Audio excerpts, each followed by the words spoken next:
Kata Nabi, kalau sholatnya ingin sempurna dimulai dari wudhu. Yang pokok dalam wudhu itu ada 4. Sisanya sunnah. Awas, kalau yang 4 ini tidak sempurna maka batal wudhunya. 1. Faghsilu wujuhakum, basuh wajahnya. Kalau disebutkan wajah dalam bab wudhu, itu tidak ada yang lain kecuali bagian tampak muka. Jadi ya, kalau yang punya jenggot itu termasuk janggutnya di selai-selai. Sifat wudhu cuma ada 3. 1, pakai keran. 2, pakai gayung. 3, air yang mengalir. Ya, seperti di sungai ada air mengalir itu nggak ada masalah. Tapi kalau menggunakan gayung atau semisalnya, Nabi itu diriwayatkan dalam hadis itu sangat menghemat air. Bahkan pernah beliau kemudian berwudu, kalau kita kemudian hitung, itu hanya sejumlah Pak, seaqua gelas Pak, cukup. Atau yang kedua, menggunakan keran ya. Kalau sekarang kita ada keran, contoh ini kerannya. Ya. Kerannya agak tinggi sedikit. Kita sesuaikan. Ambil airnya. Misal contoh, ghosala. Ghosala itu bukan ditumpahkan, ambil air, tumpahkan di tempat yang akan dibasuh gini. Yang telunjuk itu kemudian menghapus atau menghilangkan kotoran di sela-sela mata. Contoh.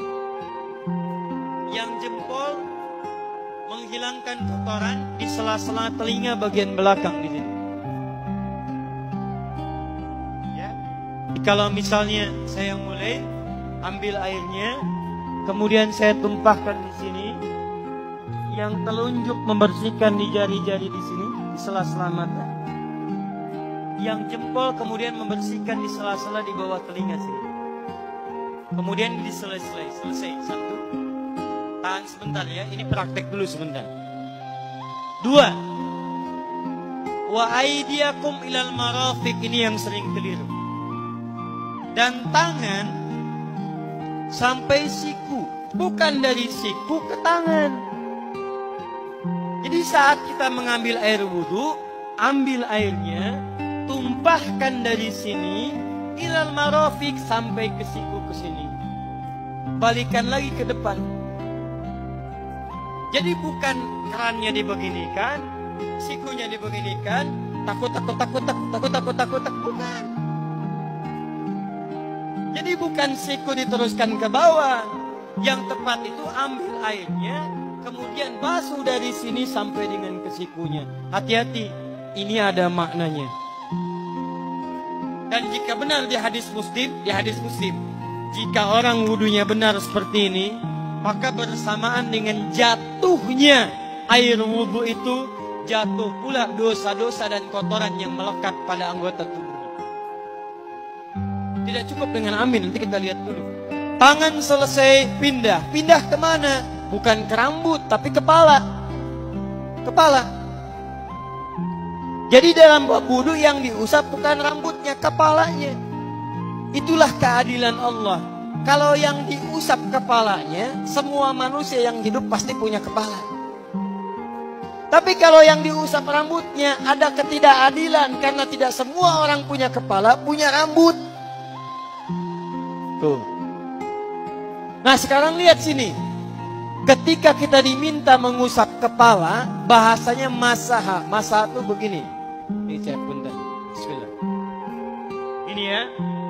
Ambil airnya, tumpahkan, baru kemudian diusapkan ke kepalanya. Paham ya?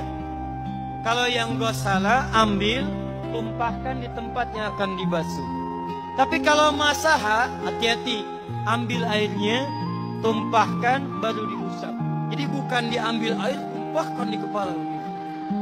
Yang dibasuh kepalanya bukan rambutnya. Jadi kalau ada laki-laki sudah dandan, sisiran, rapi, tiba-tiba keran dibuka, yang diusap cuman rambutnya, ulak. itu batal wudunya. Tidak sah. Terus diulang. Terakhir kaki. Kaki dibasuh sampai dengan bagian mata kakinya, dan ini tidak perlu saya terangkan karena mudah bagi kita untuk mempraktekannya. Tapi yang ingin saya jelaskan satu ini saja. Perhatikan baik-baik. Yang 4 ini wajib wudu. Tambahannya sunnah. Niat dimasukkan dalam wajibnya. Lihat sini. Kumur-kumur sunnah. Telinga sunnah. Istinsyak sunnah. Yang 4 ini wajib.